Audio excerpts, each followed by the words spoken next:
അടുത്ത match മെൻസിൻ്റെ royal rumble മാച്ചാണ്. ഇതിൽ വിജയസാധ്യത കൂടുതലെന്ന് വെച്ചാൽ കേട്ട് വരുന്ന പേര് റോമൻ റെയിൻസിൻ്റെ പേരാണ്. Roman Reigns Royal Rumble 2026 win ചെയ്യാൻ കൂടുതൽ സാധ്യത. ബ്രോൺ ബേക്കറിനും സാധ്യതയുണ്ട്, പക്ഷേ റോമൻ റെയിൻസിനാണ് സാധ്യത. എൻ്റെ പ്രഡിക്ഷൻ 100% റോമൻ റെയിൻസ് തന്നെ ആയിരിക്കും. എനിക്ക് OTC റോമൻ റെയിൻസ് തന്നെ വിജയിക്കണമെന്നാണ് എൻ്റെ ആഗ്രഹം.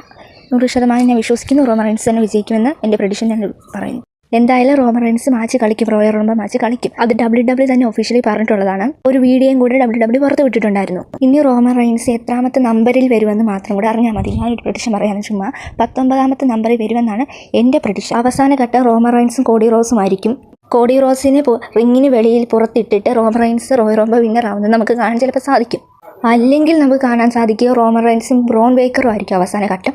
ബ്രോൺ ബേക്കറിനെ പുറത്ത് വെളിയിൽ ഔട്ടാക്കിക്കൊണ്ട് നമ്മുടെ റോമൻ റെയിൻസ് വിൻ ചെയ്യുന്നത് നമുക്ക് കാണാൻ സാധിക്കുമായിരിക്കും. OTC റോമൻ റെയിൻസ് വിജയിക്കാനാണ് സാധ്യത. എൻ്റെ പ്രഡിക്ഷൻ OTC റോമൻ റെയിൻസ് വിജയിക്കുമെന്നാണ്. എൻ്റെ ആഗ്രഹം റോമൻ റെയിൻസ് വിജയിക്കണമെന്നാണ്. ഈ മാച്ചിൻ്റെ പ്രഡിക്ഷൻ നിങ്ങൾ താഴെ കമൻറ്റ് ബോക്സിൽ നിങ്ങളുടെ അഭിപ്രായം രേഖപ്പെടുത്തുക. മറ്റൊരു വീഡിയോ ആയി കാണുന്നവരെ ബൈ.